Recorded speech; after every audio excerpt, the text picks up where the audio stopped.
Last time जो हमारा topic रहा था वो एक्सक्रीशन के ऊपर बेस्ड था और उसका थोड़ा सा इंट्रोडक्शन हमने लास्ट क्लास में डिस्कस करके रखा है। आज हम एक्सक्रीशन को अब और बेहतर डिटेल में पढ़ने की कोशिश करेंगे। देखो, आप सब जानते हैं कि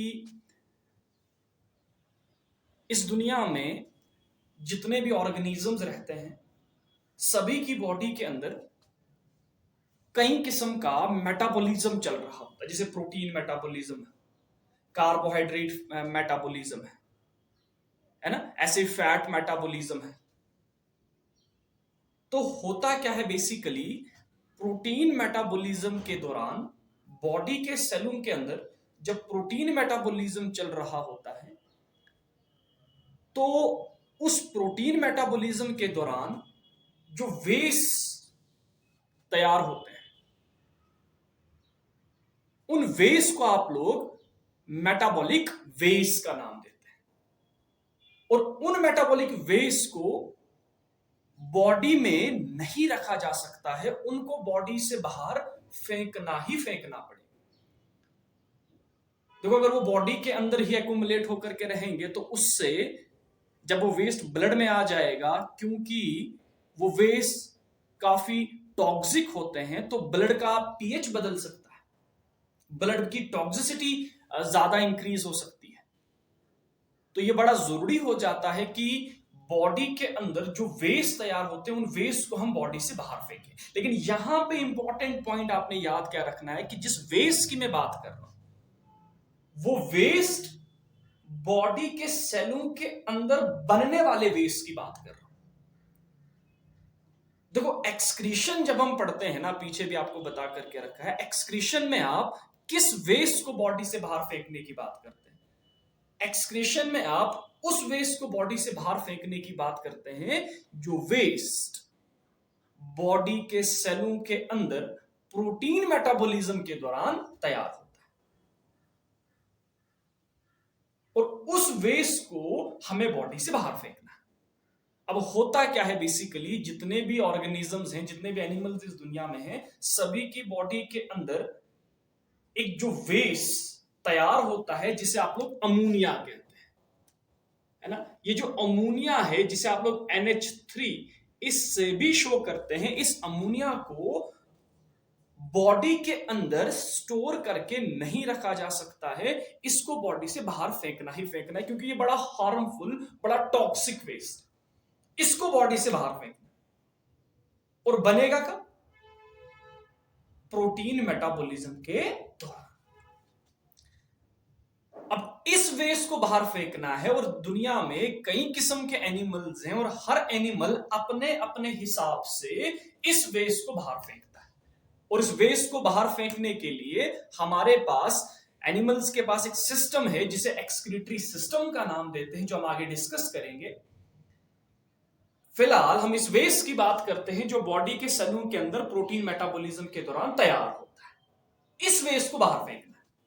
तो अब होता क्या है, इस वेस्ट को बाहर फेंकने के लिए हर एनिमल अपना अपना तरीका अपनाता है। तो कुछ एनिमल्स क्या करते हैं, इस अमोनिया को अमोनिया की शक्ल में ही बाहर फेंकते हैं। मतलब अमोनिया को किसी दूसरी चीज में कन्वर्ट नहीं करते हैं। अमोनिया बॉडी के सेलों के अंदर तैयार हुआ, उसको उठा करके बॉडी से बाहर फेंकेंगे। अब कुछ एनिमल्स अमोनिया को अमोनिया की शक्ल में ही बॉडी से बाहर फेंकते हैं। ऐसे एनिमल्स को अमोनोटेलिक एनिमल्स कहेंगे। और फिर उस एक्सक्रीशन को अमोनोटेलिज्म कहेंगे। उस एक्सक्रीशन को फिर आप अमोनोटेलिज्म कहेंगे। लेकिन दुनिया में ऐसे भी कुछ एनिमल्स हैं जो अमोनिया को पहले यूरिया में कन्वर्ट करते हैं और फिर यूरिया को बॉडी से बाहर फेंकते हैं। और उन एनिमल्स को फिर आप यूरियोटेलिक एनिमल्स कहते हैं और उस एक्सक्रीशन को आप लोग फिर यूरियोटेलिज्म कहेंगे। तो कुछ अमोनिया को अमोनिया में ही रहने देते हैं और उसको एज इट इज बॉडी से बाहर फेंकेंगे, और कुछ अमोनिया को पहले यूरिया में कन्वर्ट करेंगे और फिर यूरिया को बॉडी से बाहर फेंकेंगे।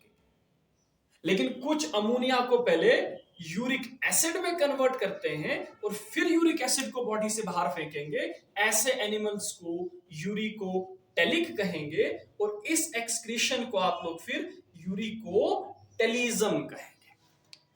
तो कहने का मतलब है कोई अमोनिया को अमोनिया में ही रहने दे रहा है, कोई अमोनिया को यूरिया में बदल करके बाहर फेंक रहा है, कोई अमोनिया को यूरिक एसिड में बदल करके बाहर फेंक रहा है, बनेगा तो अमोनिया ही।